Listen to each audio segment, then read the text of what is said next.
राम राम। आप देख रहे हो इंडिया न्यूज हरियाणा का डिजिटल प्लेटफॉर्म। मैं हूं सोनल दहिया।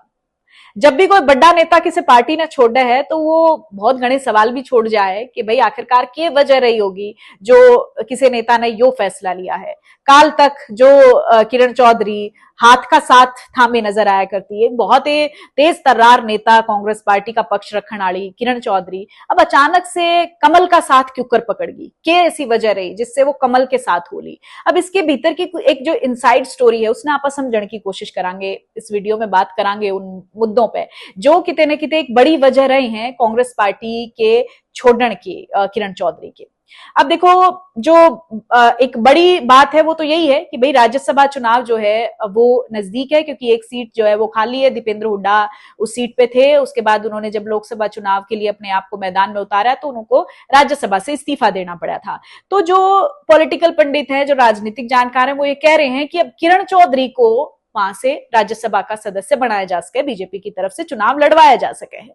तो उसके बाद अब देखना होगा कि क्या आगे की स्थिति बनती है। लेकिन ये एक बड़ी वजह मानी जा रही है कि किरण चौधरी जो है राज्यसभा के लिए नामित हो सकती हैं, राज्यसभा के लिए उनका नाम आगे कराया जा सके है। इसके अलावा आप देखिए, जो विधानसभा चुनाव है उसमें भी करीब 3 महीने का टाइम बच रहा है और अब श्रुति चौधरी के भविष्य का भी सवाल है। किरण चौधरी ये चाह रही है कि वहां से जो विधानसभा है उसके लिए श्रुति चौधरी को वहां से टिकट दिया जाए और श्रुति चौधरी वहां पे अपनी पैठ जमा पाए, क्योंकि पूर्व सांसद भी रही हैं और लगातार अपनी बेटी की अलग अलग जगहों पे, अलग अलग प्लेटफॉर्म पे वो तारीफ करती भी रही हैं उनकी पॉलिटिक्स के लिहाज से भी। तो अब किरण चौधरी के सामने दो एक बड़े गोल जो हैं वो हम देख सका है इस इनसाइड स्टोरी में भी, अगर आप समझा तो, कि भाई किरण चौधरी ये चाह रही है कि उनकी बेटी को विधानसभा के लिए चुनाव लड़वाया जाए और राज्यसभा के लिए भी वो एम्बिशियस दिखाई दे रही है और राजनीति में महत्वाकांक्षाएं सबकी हुए हैं। तो अब ये देखना होगा कि क्या किन मुद्दों पे बात बनती है। साथ ही जो आपने देखा होगा, जो केंद्रीय मंत्री मनोहर लाल ने जो बयान दिया है, उनका कहना है कि पूरा मान सम्मान जो है वो किरण चौधरी को बीजेपी पार्टी में दिया जाएगा, किसी भी तरीके की कोई कसर नहीं छोड़ी जाएगी। अब वो किस मुद्दों पे समझौता होता है, क्योंकि अब कोई भी नेता जब एक पार्टी को, जब लंबे समय से एक पार्टी का हिस्सा है, वो दूसरी पार्टी का रुख करता है तो कहीं ना कहीं अंदर खाने सेटलमेंट तो होती है। अब आपने देखा होगा पिछले दिनों, देखो जो रानिया से निर्दलीय विधायक थे रणजीत चौटाला, उनको फिर लोकसभा के लिए मैदान में उतारा गया।